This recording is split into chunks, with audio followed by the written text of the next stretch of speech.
Hai, Assalamualaikum warahmatullahi wabarakatuh. Salam sejahtera untuk kita semua. Shalom, Om Swastiastu, Nama Budaya, Salam Kebajikan.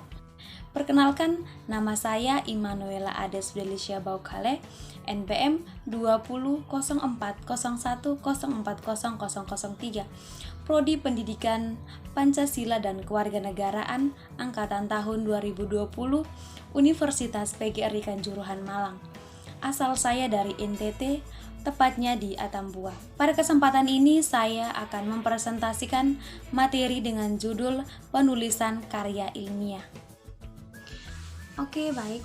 Di sini kita akan membahas mengenai penulisan karya ilmiah. Nah, kita dapat melihat bahwa karya ilmiah sendiri ialah karya yang memuat atau membahas masalah tertentu dengan menggunakan kaidah-kaidah keilmuan. Pada awalnya, karya ilmiah didasarkan atas suatu penelitian ilmiah. Perkembangan berikutnya, penulisan ilmiah mencakup segala macam tulisan tentang hasil kajian suatu masalah yang dianalisis oleh ahli secara profesional. Kaidah karya ilmiah. Kaidah dalam karya ilmiah mencakup penggunaan metode karya ilmiah dalam membahas masalah dan menyajikan kajian dengan menggunakan tatanan bahasa baku dan tulisan ilmiah serta menggunakan prinsip-prinsip keilmuan. Prinsip-prinsip karya ilmiah. Yang pertama, objektif, yang kedua, logis, yang ketiga, empiris atau berdasarkan fakta, yang keempat, sistematis, yang kelima, lugas, yang keenam, jelas, dan yang ketujuh, konsisten. Kita juga dapat melihat mengenai fungsi karya ilmiah. Fungsi karya ilmiah sendiri, yang pertama, rujukan atau referensi, yang kedua, diseminatif atau penyebaran luas perkembangan bidang ilmu, yang ketiga, edukatif atau penyebar luasan wawasan. Nilai keilmiahan, yang pertama, metode yang digunakan, yang kedua, kebaruan permasalahan, yang ketiga, validitas data dan analisis, yang keempat, verifikasi hasil atau temuan, yang kelima, sistematika penyajian. Kita juga dapat melihat mengenai penggunaan bahasa dalam karya ilmiah serta teknik menulis karya ilmiah. Kita melihat yang pertama, ragam bahasa tulisan baku, yang kedua, struktur yang baku, yang ketiga, pilihan kata atau istilah yang tepat, yang keempat, makna yang tepat, yang kelima, kalimat yang efektif. Teknik menulis karya ilmiah, yang pertama, deskriptif. Ada dua yang berkaitan dengan teknik menulis deskriptif. Yang pertama, deskriptif, yang kedua, hubungan asosiatif atau kecenderungan. Yang kedua, perspektif, itu juga ada dua. Yang pertama, hubungan korelasional, dan yang kedua, regresi atau prediktif. Langkah-langkah penulisan karya ilmiah. A. Persiapan. B. Pengumpulan data, informasi dan bahan tulisan. C. Pengembangan outline. D. Proses penulisan. E. Proses penyuntingan. Kita dapat melihat terlebih dahulu persiapan. Apa saja sih yang dipersiapkan? A. Pemilihan topik. Pemilihan topik masalah, merumuskan tujuan, menentukan topik, menelusuri topik. Yang kedua, mengidentifikasikan pembaca. Yang ketiga, menentukan cakupan isi materi. Kita melihat pada bagian B, pengumpulan data atau informasi. Di sini apa saja sih yang digunakan untuk pengumpulan data? Yang pertama, pemanfaatan perpustakaan atau mencari buku dengan online atau katalog dan card katalog. Yang kedua, memeriksa bahan pustaka yang diperoleh. Yang ketiga, membuat catatan dari bahan pustaka. Yang keempat, membuat ringkasan dan paraphrasing. Yang kelima, membuat kutipan. Pada bagian C, melakukan wawancara. Yang pertama, menentukan orang yang tepat untuk diwawancarai. Yang kedua, mempersiapkan pedoman wawancara. Yang ketiga, melaksanakan wawancara. Yang keempat, mengolah hasil wawancara. Sekarang kita masuk pada tulisan ilmiah. Tulisan ilmiah dapat ditinjau dari jenisnya. Karya ilmiah bisa berupa makalah atau paper, artikel ilmiah, laporan akhir, naskah publikasi, laporan penelitian, skripsi, tesis, dan disertasi. Kita dapat melihat terlebih dahulu pada makalah. Makalah ialah suatu tulisan yang mengkaji suatu masalah secara sistematis, jelas, dan logis, ilmiah, dan disajikan dengan mengikuti tata tulis ilmiah. Makalah dibedakan menjadi makalah kerja, makalah tugas, dan makalah penelitian. Makalah kerja berupa makalah yang digunakan untuk membahas atau mengkaji bahan secara sistematis dalam kerja ilmiah.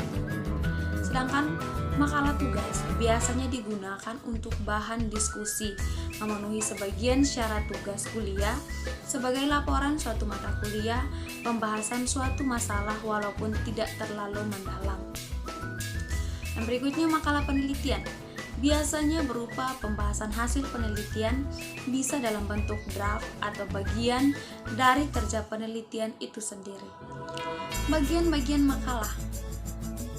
A. Bagian makalah awal terdiri dari latar belakang, masalah, dan gagasan pokok tulisan. B. Bagian inti terdiri dari pokok-pokok pikiran dan pembahasan masalah secara rinci. Yang ke C. Bagian akhir terdapat kesimpulan. Yang ke D. Daftar rujukan dalam lampiran. Yang ke E. Abstrak dan tata kunci. Itu pun jika ada. Kita melihat pada artikel ilmiah.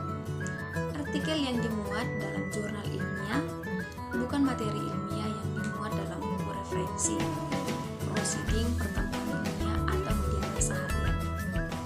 Bagian-bagian artikel ilmiah untuk jurnal. Yang pertama, judul. Itu berkaitan dengan yang dibuat singkat dan cocok untuk pengindeksan.